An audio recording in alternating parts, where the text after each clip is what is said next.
Bright Tuty. Every student matters. In line 2, the skies are referred to as happy. What do you think this description means? Why would happy be used to describe the skies? Well, why did the poet use the sky to be happy in the second line? So the second line he says, and makes the happy skies. So it means that once the sun rises, the sky becomes bright. It is the beginning of a new day. All the birds, all the animals, all the human beings begin with their daily work, and there's a lot of chirpiness around it. Why would happy be used to describe the sky? Now here the word happy is used to describe the sky because it is through the sky only that we get light. And if the sky is happy, if the sky is bright, then the lives of all the people living on the earth will be equally bright.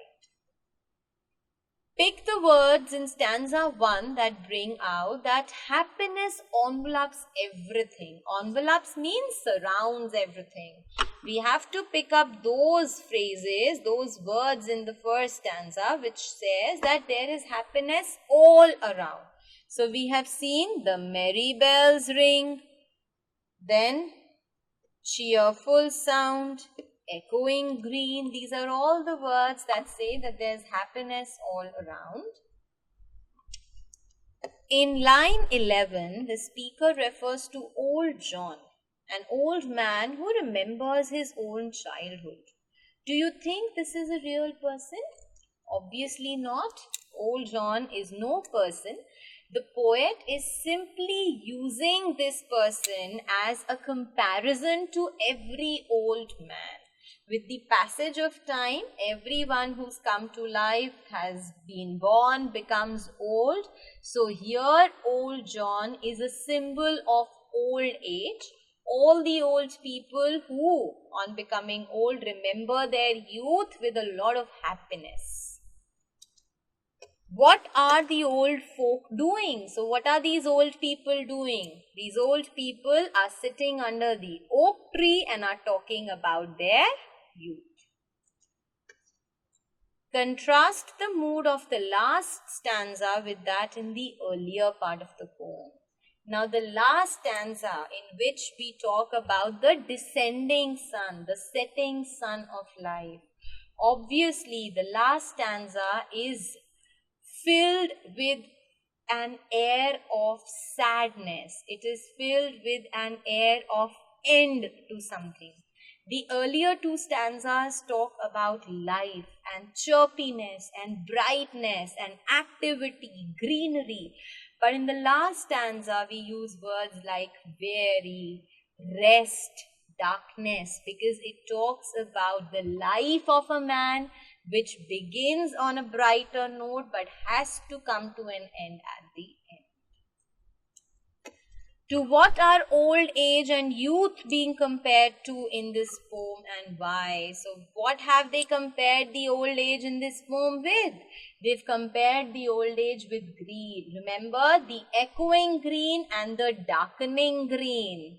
Last stanza, old age, darkening green. The first two stanzas, echoing green. Why have they done that? Because they simply wish to tell us that with the old age, things become very dark, very sad, and very, very disappointing at times as well. Okay. Do you think the word echo resonates with the mood of the scene? Give reasons. Resonates with the mood of the scene means the entire image that the poet has created in the mind of the readers who are reading this poem. Do you think the word echo is appropriately used? Certainly, it is very appropriately used because echo means something which repeats itself. And here we are talking about the liveliness of the entire poem. We are talking about two different phases, phases of life, the youth as well as the old age. So here the poet talks about the fact that anything that comes to life has come to an end. But till the time that thing is lively, there's a lot of chirpiness and brightness in the life. Okay, fill in the blanks from using the words and phrases from the box below. This is a joyful poem celebrating the advent, the arrival of spring. The green fields, dash and playing children remind the elderly observers of their own. So the green fields, the chirping birds. What do they remind the old people of their own? Youth. The older people remember their youth just as these children will someday be reminded of it by their own. So, the older people, they remember their youth just the way these children who are playing, they will someday be reminded of it. How will they be reminded of it? By their own descendants. Descendant means the ones who will come after them, their grandchildren.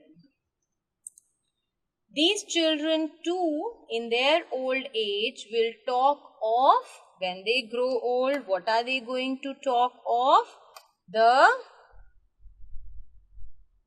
So what are they going to talk of? They are going to talk of joys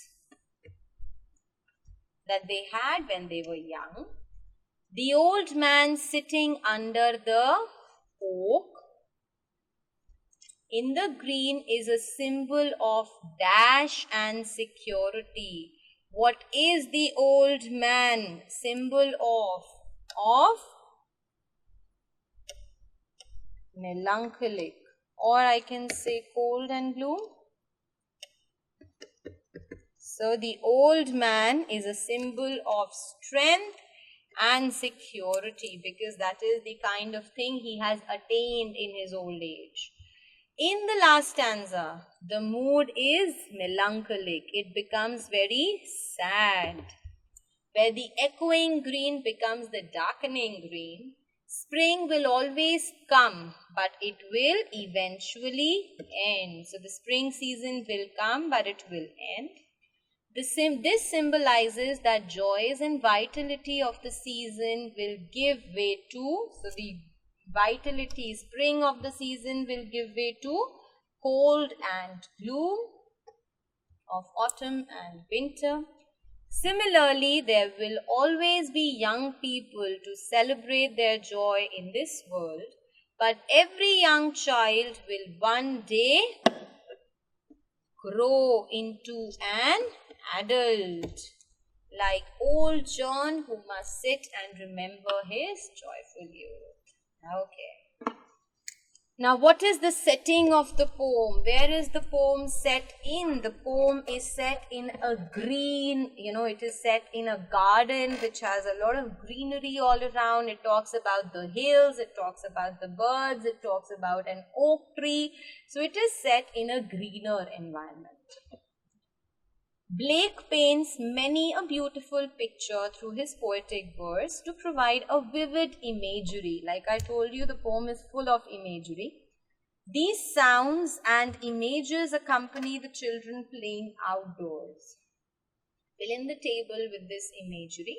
Now, what are the imageries? Happy the skies. Something that can be seen is visual imagery, and something that can be heard is oral imagery. So the happy sky is something that can be seen. Merry bells which ring is something that can be heard. Now again, birds of the bush, or rather I can say the birds singing louder, like it says, can be heard. The echoing green, the green environment can be seen. Now again, what can we see? What beautiful thing can we see? Now sitting under the oak, is something that can be seen. And what else? Now let us first list down all the visual imageries. So sitting under the oak, then we have another visual imagery that is, yes, again, if I say,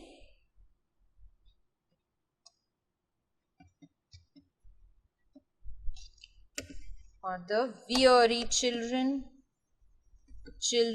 they become tired, they are weary, then resting on the laps of the mother, that is something which is beautiful, right? Is there any other oral imagery that we have? Obviously, we've talked about the bells, we have talked about the birds singing, we talk about the kids playing, the children playing. When children play, they are obviously shouting and yelling like anything. So these are the examples of visual and oral imagery. Okay, the poem follows the structure of a day. The sun does arise at the beginning of the first verse and the sun does descend in the middle of the third stanza, and can be read as a metaphor of human life. Like I told you, yes, it indeed does talk about the metaphor of human life. When a human being is born, when a human being comes into this world, the life is full of chirpiness, is full of brightness and happiness all around. But that eventually comes to an end, and the only thing that can be seen around is darkness and gloom and melancholy. So the same thing is being emphasized upon with the help of this poem also. On the echoing green is repeated twice in the poem. Why do you think it is repeated? The reason why the poet has repeated the phrase on the echoing green twice, because he wishes to talk about the fact that when the life begins, everything around us is bright and happy and chirpy. Till the time we are in our youth, things are perfectly fine. The echoing green turns into a darkening green only with the passage of time and with the arrival of old age. Blake's idea was to portray the rising and setting of human life amidst the colorful backdrop of nature. Explain. Again, the same thing that I have told you.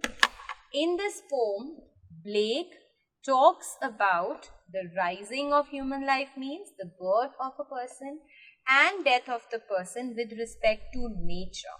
So yes, he uses the metaphor of rising sun and setting sun to talk about the life and the death of the life of a person respectively. Also words like echoing green for the life and darkening green for the death. So these are a few symbols that Blake has used in the poem to talk about the changing life of the people. Okay. The skylark and thrush, the birds of the bush, sing louder around to the bell's cheerful sound, while our sports shall be seen on the echoing green. So what time of the year is it? It is the spring season. What time of the day it is? It is morning, because the sun has just risen. Two happy sounds that we are talking about. We are talking about the bells. We are talking about the singing of the birds. The rhyming scheme: thrush, bush, A, around, sound, B, C, green, C. So the rhyming scheme is A, B, C. And this is the same rhyming scheme which was used throughout the poem. Old John with white hair does laugh away care, sitting under the oak among the old folk. They laugh at our play, and soon they all say, such were the joys when we all girls and boys. So what is the old John doing? He is sitting under the oak tree.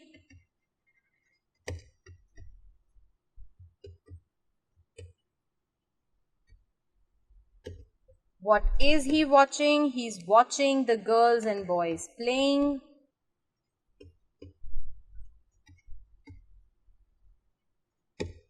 What is he reminded of? He's reminded of his own youth. And what is the mood of his of these lines? He is very nostalgic. What do we mean by nostalgic? When you are reminded of something, or you think about something which took place long time ago. And again, let us talk about the rhyming scheme, though it isn't talked about. But AA, BB, CC, and DD. So the rhyme scheme of this stanza is AA, BB, CC, and DD. Till the little ones weary, no more can be merry. The sun does descend and our sports have end. What are the children doing? The children are doing nothing. They have become tired now. What time of the day is it? It is evening, after the sun sets. How has the mood changed? Now the mood has become very sad and gloomy. And what part of the cycle of life it is? What part of the cycle we are talking about? The old age. And let us see the rhyming scheme again.